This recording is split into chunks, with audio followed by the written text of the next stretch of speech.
So, welcome to Jumbo IS and welcome to our lecture series called Daily MCQ Practice. In this lecture series, we cover a particular day's current affairs through a set of 4 to 5 MCQs. Now, I want to say something before the start of this lecture. As you all know, we all know that the situation is really dire, really serious between India and Pakistan, and most of you might be hooked to news channels, YouTube, and other clips. Okay.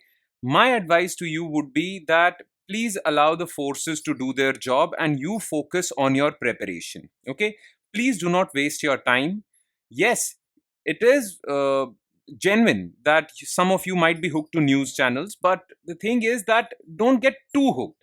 Watch the news once or twice in a day, or thrice or four times in a day, but do not get too hooked to these YouTube channels, reels, and news channels. Okay, you won't go anywhere. Okay, the forces will do their job.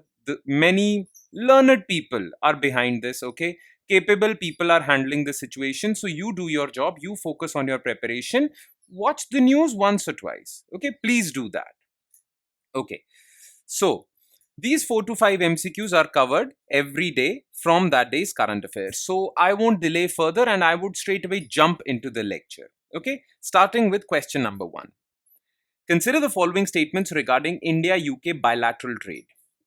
Trade between two countries as of 2024 is around 42.6 billion pounds. India runs a trade deficit with United Kingdom. India is Britain's 11th largest trading partner as of 2024. India-UK free trade agreement only covers goods trade and not services. Okay. The thing is that as far as India-UK bilateral trade is concerned, yes, as of 2024, the trade between the two countries is this much. Okay, 42.6 billion pounds. But the thing is that India runs a trade surplus with Britain. Okay, we export more than we import. So this is false. Now, India is Britain's 11th largest trading partner as of 2024. This part is correct. And India-UK Free Trade Agreement covers both goods and services.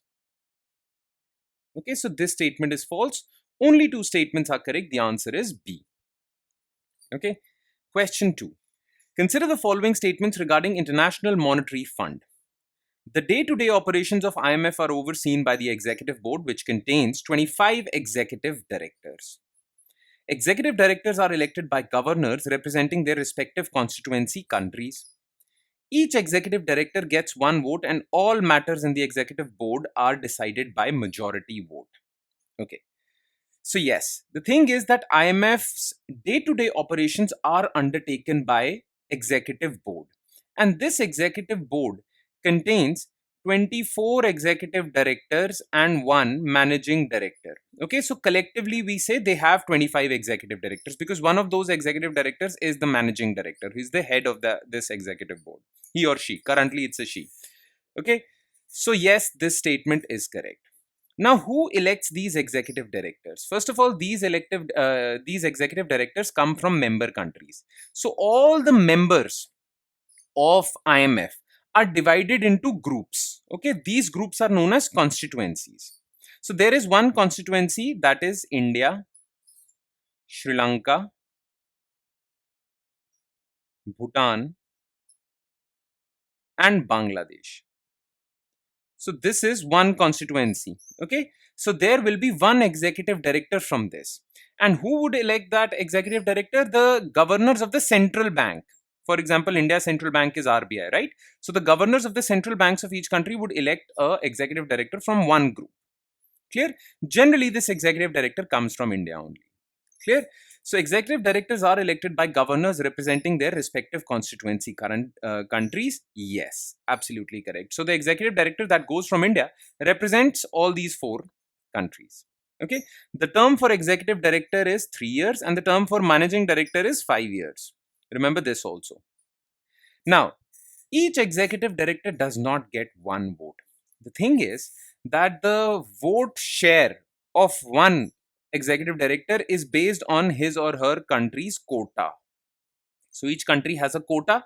Based on their quota, they get a voting power. Okay, so each executive director does not have one vote. Okay, each executive director has vote power based on their quota. Clear? So this statement is false.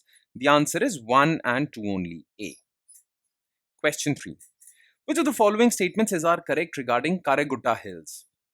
These hills extend for 25 to 50 kilometers along the Chhattisgarh-Telangana border. The Black Hills over here, which are about 5,000 meters tall, is known to be the last bastion of left-wing extremists in India currently. Mission Sankalp is an anti-Maoist operation in Karuga Hills undertaken by the Indian Army. Okay. So the thing is that Indian government has given itself a goal of freeing India from Naxalism. Freeing India from Naxalism, which is also known as left-wing extremism, completely by March 2026. So India has set itself a goal of freeing India from Naxalism or left-wing extremism by March 2026.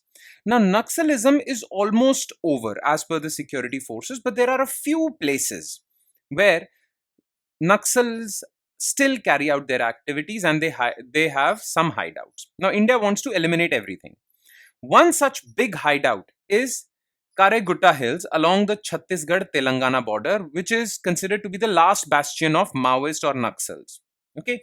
Now, currently, Indian government is organizing an operation against these Maoists in their last bastion, Karuga Hills, and the name of this operation is known as Mission Sankalp.